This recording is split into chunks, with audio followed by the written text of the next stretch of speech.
S El Rádio máte región Liptova ako na dlani. Liptovský Mikuláš, Ružomberok, Liptovský Hrádok. V nedeľu a v pondelok odštartovala štvrťfinálová séria play-off prvej hokejovej ligy.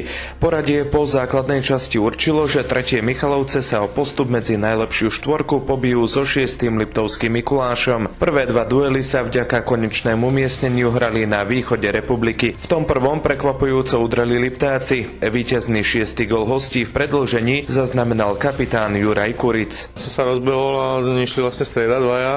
Jakub Bača mi to posunul a ja som to potom vlastne tam vystrelil a z ľavej strany tam som to trafil. No. Tam išli s tým, že chceme vyhrať aspoň jeden zápas, sa podaril hneď prvý, tak to bolo lepšie. No. Mikulášanom výhra zachutila, aj v tom druhom meraní síl k nej boli veľmi blízko. To by však domáci Šechny nesmel ako jediný premeniť trestné strieľanie. Tréner Dušan Halahia.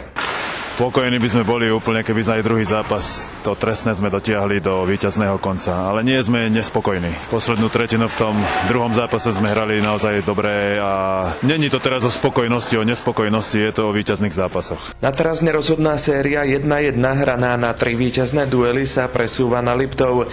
Zimný štadión v Liptovskom Mikuláši privíta oboch aktérov vo štvrtok, respektíve v piatok.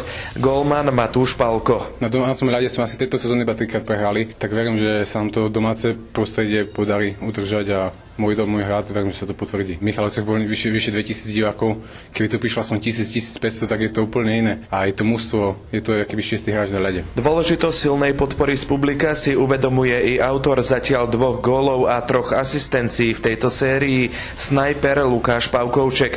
Len dodajme, že niekoľko desiatok fanúšikov z Liptova neváhalo vycestovať ani do Michaloviec. Sme radi vlastne, že prišli fanúšikovia a bolo ich aj počuť niekedy miestami viac ako domácich. Budeme vidieť, no boli by sme radi, keby nás prišli podporiť a necháme sa prekvapiť. Po stredajšom tréningu to podstatné a najdôležitejšie vyzdvihol aj útočník František Poliaček. Cítime sa veľmi dobre, priviezli sme si jedno veľmi dobré víťazstvo a tešíme sa na zajtra. Určite by sme chceli vyhrať obidva zápasy a postúpiť ďalej. Veríme, že príde čo najviac ľudí. O tom, aká návšteva sa napokon na mikulášskych tribúnach zíde, vás tak vo štvrtok ako i v piatok budeme informovať priamo v živých telefonických vstupoch.